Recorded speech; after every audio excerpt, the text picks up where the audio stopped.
안녕하세요. 박철호 경매TV 박철호 대표입니다. 여러분 그 경매에 대해서 관심이 아마 많이 있으실 텐데요.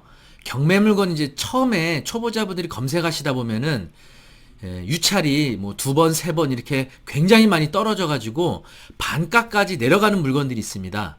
자, 이런 물건 과연 싸게 낙찰 받으면 괜찮은 건지 함께 알아보도록 하시겠습니다.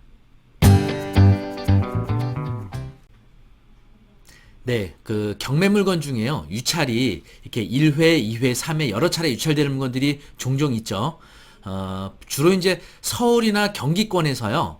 아파트나 수익형 부동산들은 대부분 1차 내지는 2차에 낙찰이 됩니다. 왜냐면 법원에서 감정평가된 금액과 실제 부동산의 담보 가치는 거의 비슷하거든요. 또는 시세가 더 높거나 그래서 감정 가격보다 시세가 더 높으면 1차에 들어가서 낙찰을 받고요. 또 시세와 감정가가 비슷하다면 1회 정도 유찰되면 서울의 경우는 20% 차감되고요. 경기도와 지방은 30%씩 차감됩니다. 그래서 그 낮은 금액으로 시작을 하다 보니까 특별한 사유가 없으면 2차 정도에는 낙찰이 되죠. 그런데 지금 진행 중인 경매 물건 중에요. 남양주시 호평동에 라인 그린 아파트가 있어요. 32평. 이게 감정 가격이 2억 1천인데요. 이게 하나, 둘, 셋, 넷, 네 번 유찰돼 가지고 현재 5천만 원까지 떨어진 아파트가 있습니다. 네. 이렇게 유찰이 많이 되는 아파트들 경매 초보자분들 좀 관심을 갖는 분들이 있는데요. 이런 거는 아예 쳐다도 보지 않는 게 좋습니다. 물론 학습을 목적으로 공부하시는 건 괜찮을 수도 있습니다. 이렇게 주거용 부동산이 유찰이 많이 되는 이유는요. 대부분 여기 안에 거주하고 있는 사람이 있는데 이 사람이 대학력이 있는 임차인일 가능성이 매우 높습니다. 대학력이라는 거는요.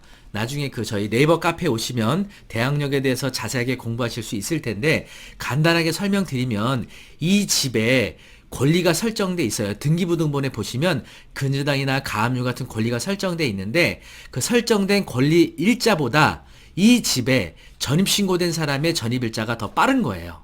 이런 사람을 대학력 있는 임차인이라고 우리가 표현을 하고요. 이런 대학력 있는 임차인들은 확정일자를 받고 법원에다가 배당 요구해야만 배당을 받아가는데 여기 거주하는 사람이 권리 설정일보다 말소 기준듣기라고 합니다. 말소 기준듣기보다 전입일자가 빠른데 법원에다 배당 요구를 안 한 거예요.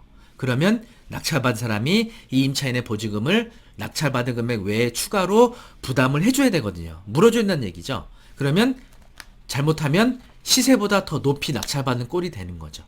그렇죠? 그래서 이런 물건들 특히 이제 배당 요구하지 않으면요. 이분이 임차인이 아닌지도 가늠하기 힘들고 임차인이면 보증금이 얼마인지 이걸 알 수가 없어요.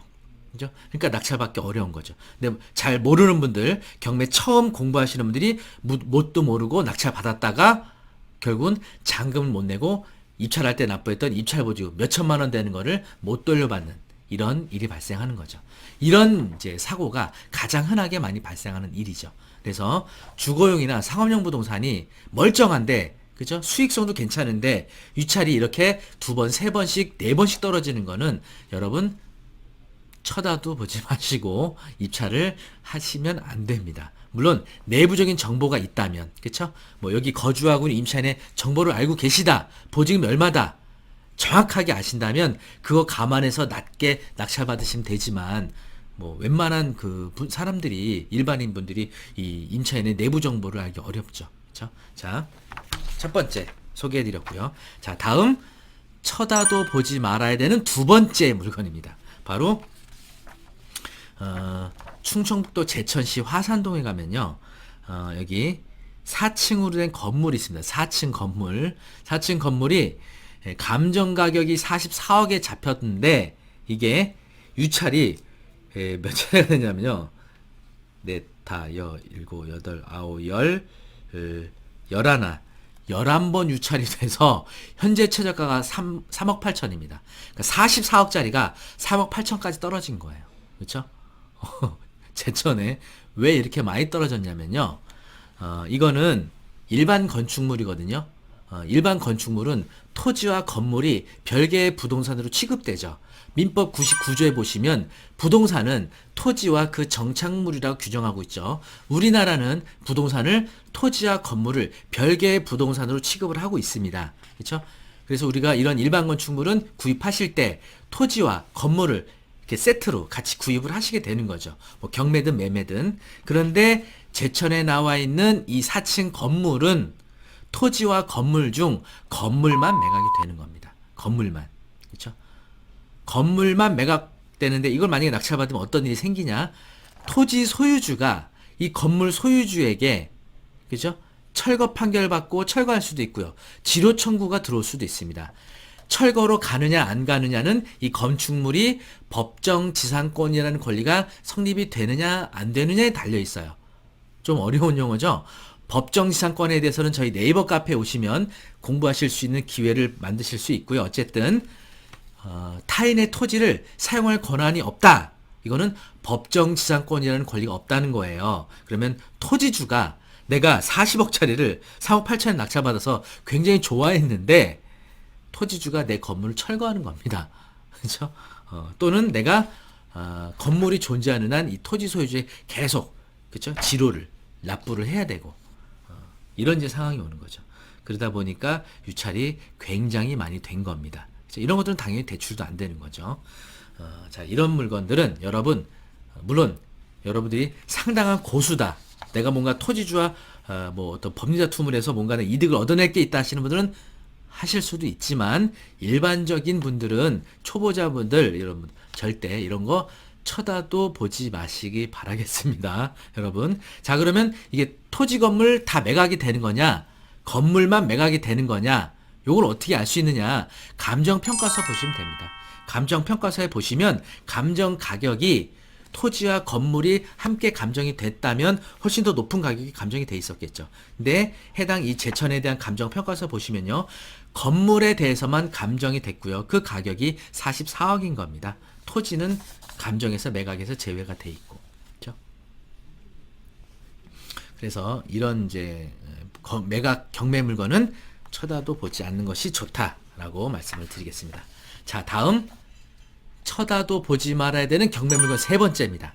바로 경기도 안성시 대덕면 중리의 예원빌라라는 건데요. 요거 이제 아무래도 이제 지역적인 특성이 있기 때문에 좀 저렴한 건데요. 서울에도 종종 이런 것들이 나옵니다. 원리는 동일하다고 보시면 돼요. 감정 가격이 4천만 원인데 유찰이 이것도 세 번 돼 갖고 1,300만 원까지 떨어졌어요. 1,300만 원. 왜 빌라가 이렇게 많이 떨어지느냐? 아까 제천에 말씀드렸던 건축물은 일반 건축물이었죠. 그런데 여기에 안성에 있는 이 예원 빌라는요. 집합 건축물입니다. 집합 건축물. 이 집합 건축물은 1984년도에 제정된 집합 건물 소유 및 관리에 관한 법률을 적용받아요. 그래서 아까 말씀드렸던 토지와 건물이 일반 건축물인 경우는 토지와 건물을 따로 매각할 수도 있잖아요. 소유권이 분리될 수도 있잖아요. 그렇죠? 그런데 이런 빌라, 아파트, 오피스텔 같은 구분 등기되어 있는 집합 건축물은요. 바로 집합 건물 소유 및 관리에 관한 법률을 적용받거든요. 집합 건물 법에 의하면 제20조에 보시면 대지권과 전유 부분은 분리해서 처분 못하게 해놨습니다. 그렇죠? 대지와 건물을 분리 처분 못하게 해놨다는 얘기예요. 그래서 여러분이 아파트를 구입한다, 빌라를 구입한다 하실 때는 그렇죠? 대지권이 포함된 상태로 낙찰받거나 구입을 하셔야 됩니다. 그렇죠? 그런데 이 예원 빌라 보시면요. 대지권이 매각에서 제외된 거예요. 대지권이. 이게 어떻게 가능하냐. 그거는 토지 별도 등기라든지 또는 집합 건축물의 개념을 좀 공부를 조금 더 하시면 이해하실 텐데 여기서는 그 내용은 따로 공부하도록 하시고 어쨌든 집합 건축물인데 대지권이 없는 전유 부분 상태에서만 이게 존재하게 됐던 거예요. 대지권 없이. 그러다 보니까 이제 때로는 처음에 대지권이 있다가 토지 별도 등기에 의해서 대지권이 상실될 수도 있어요. 애초부터 대지권을 취득하지 못하는 집합 건축물들도 있고요. 그래서 경매로 나왔을 때는 여러분들 감정평가서 또는 매각물건명서를 통해서 이 빌라가 집합 건축물이 대지권이 포함돼서 매각이 되는 거냐 요걸 잘 보고 입찰하셔야 됩니다. 아시겠죠? 그래서 유찰이 이렇게 많이 되는 겁니다. 만약에 여러분 대지권이 없는 집합건축물, 다시 말하면 대지권이 없는 빌라, 아파트, 오피스텔을 구입하시게 되면 어떤 일이 생기냐. 바로 그 토지 소유자가 따로 있다는 얘기거든요. 이 대지권 소유자가 집합건물 소유주에게 지로 청구 또는 매도 청구권을 쓰게 됩니다. 지로를 안 내면 대지 소유주가 내 전유 부분에 대해서 경매를 신청하겠죠. 그렇죠? 또는 매도 청구권은요. 토지 대지권 소유주가 내 전유 부분을 강제로 갖고 갈 수 있는 거죠. 물론 감정된 가격으로 갖고 가겠지만 소유권을 뺏긴다는 거죠. 그렇죠? 이렇게 우리가 세 가지 형태를 알아봤는데요.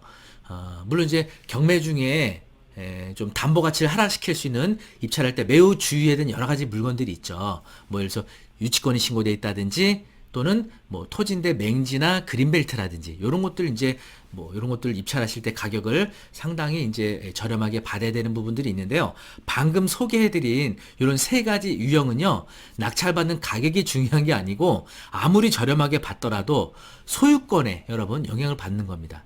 건물만 낙찰받으면 토지 소유주로부터 철거당할 수 있고요.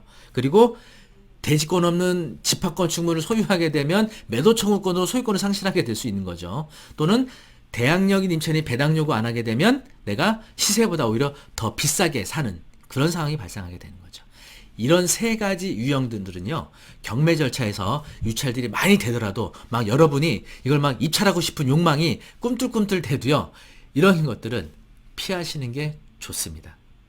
그렇죠? 그래서 경매 절차에서는 이런 물건들은 과감하게 패스하시고, 막 시세보다 너무 싸게 떨어졌으니까 막 44억짜리가 막 3억 8천까지 떨어졌으니까 막 입찰을 하고 싶잖아요. 그렇죠? 여러분, 이런 욕망 누르시고 정상적인 물건으로 좋은 물건 낙찰을 받으셔야 됩니다. 네. 자, 네이버 카페 박철호의 경매 아카데미, 유튜브 박철호의 경매 TV 좋아요, 구독해 주시면 감사하겠습니다. 마치도록 하겠습니다.